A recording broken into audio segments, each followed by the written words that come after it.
अस्सलाम वालेकुम गाइस। ये देखें जी उस्ताद मलक मुबशर खोखर साहब का कबूतर जो फुल तूफ़ान और बारिश में वापस घर आ रहा है।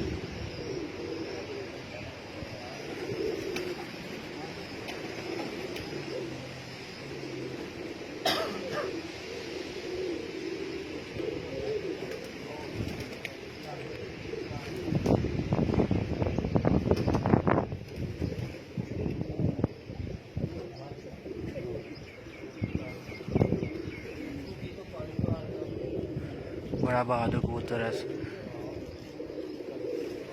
बहुत तूफ़ान और बारिश बर्दाश्त की है इसने।